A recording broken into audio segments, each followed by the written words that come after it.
चर्चा करेंगे जिनको लेकर एनालिस्ट काफ़ी कॉन्फिडेंट थे और जो कंसेंसस टारगेट दिए गए, रिटर्न दिए गए, वो काफ़ी शानदार थे।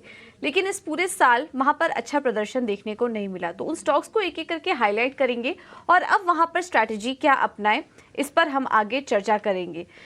तो इस कड़ी में जो पहला स्टॉक है वो है यूपीएल।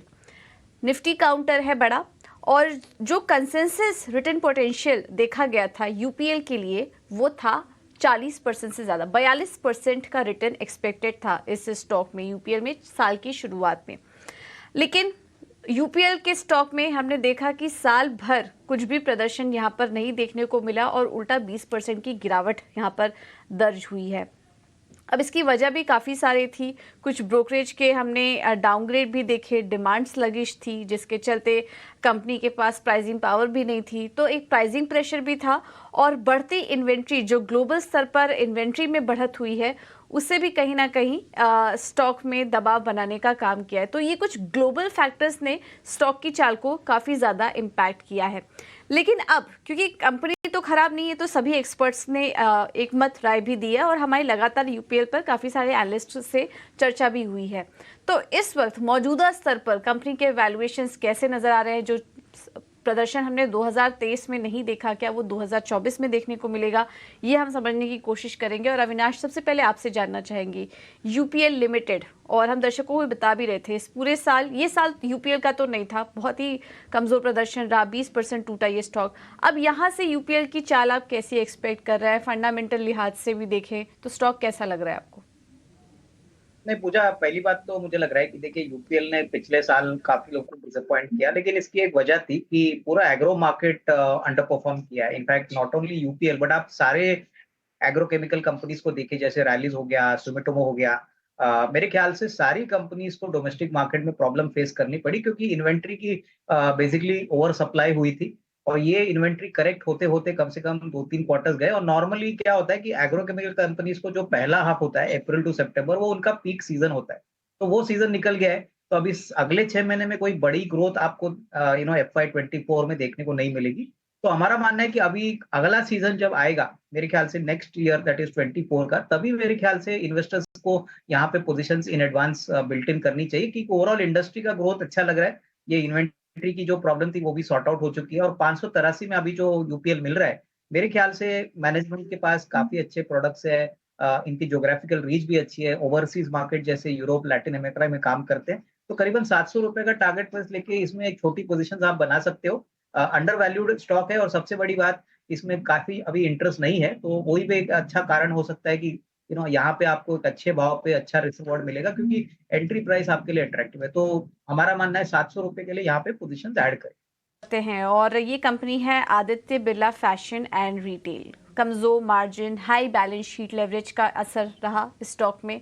अगर अपने पेयर से कंपेयर करें, ज़्यादा कुछ शानदार प्रदर्शन नहीं रहा और इन्वेस्टर्स को कहीं ना कहीं डिसअपॉइंट ही किया है।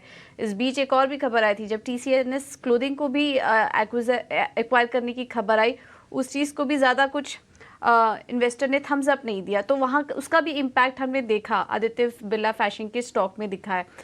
इस वजह से हमने देखा काफ़ी टूटा ये स्टॉक भी। 33% के रिटर्न का वैसे तो अनुमान था। यहाँ अगेन अच्छे डिमांड, कंजम्पशन ग्रोथ साइकिल बेहतर नज़र आ रही थी, तो उस लिहाज से आदित्य बिरला फैशन सबको अच्छा भी लग रहा था। लेकिन उसके उलट ही प्रदर्शन रहा। 33% का अनुमान था, लेकिन उसके सामने 2023 का जो रिटर्न आया, 23% ये स्टॉक गिर चुका।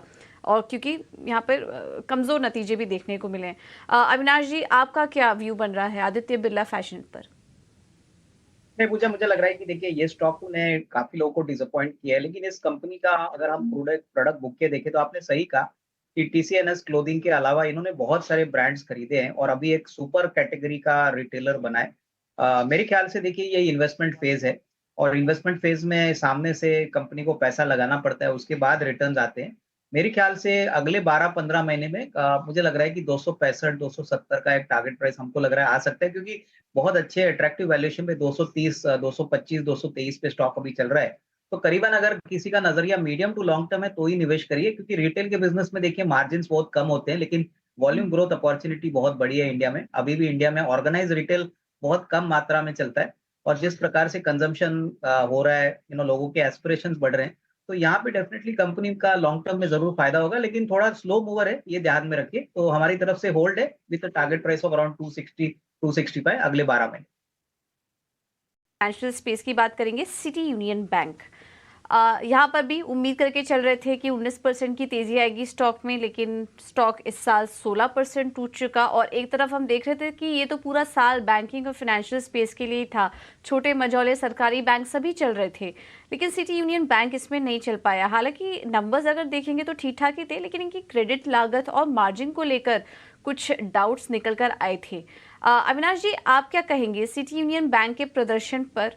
और जैसा कि हम बात कर रहे थे कि बाकी सभी बैंक्स तो चले, ये इतना कंट्रीब्यूट नहीं कर पाया, तो क्या 2024 में कुछ उम्मीदें हैं सिटी यूनियन बैंक से?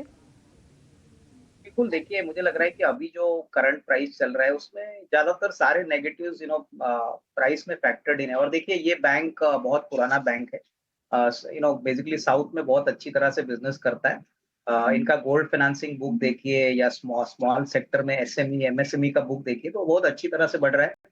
मेरे ख्याल से एसेट क्वालिटी भी ठीक ठाक है। जो मार्केट को शायद पसंद नहीं आया वो बेसिकली कुछ रिपोर्ट्स थे जहां पे इन्होंने अकाउंटिंग अपने कई लोन अकाउंट्स के बराबर नहीं किए थे, लेकिन अभी मेरे ख्याल से ये सॉर्ट आउट हो चुका है।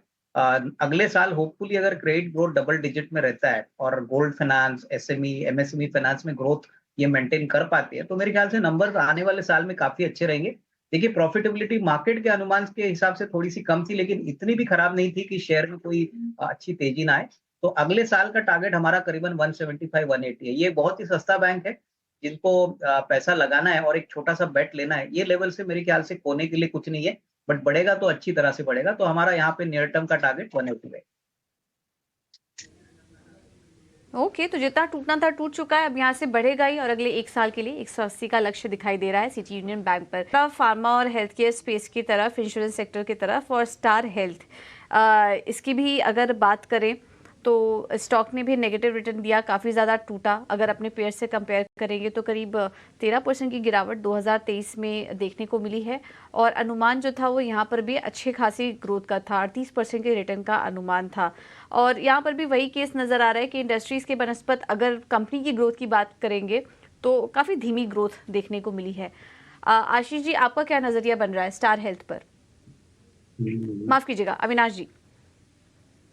देखिए मुझे लग रहा है कि पूजा स्टार हेल्थ एक ऐसी कंपनी है जो आपको क्वार्टर ऑन क्वार्टर ग्रोथ देखना नहीं है। आई थिंक ये कंपनी में काफी वेल एस्टेब्लिश एचएनआई जैसे राकेश झुनझुनवाला ने भी पैसा लगाया है।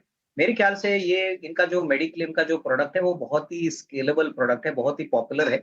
और मेरे ख्याल से देखिए इंडिया में अपॉर्चुनिटी बहुत लंबी है। इंश्योरेंस कंपनीज को नॉर्मली लोग शॉर्ट टर्म नजरिए से देखते हैं, बट अगर आपका लॉन्ग टर्म नजरिया है कम से कम 1.5-2 साल का, तो मुझे लग रहा है कि इनकी ज्योग्राफिकल रीच, इनका प्रोडक्ट बुके, इनकी प्रॉफिटेबिलिटी डेफिनेटली आने वाले सालों में इंप्रूव होगी।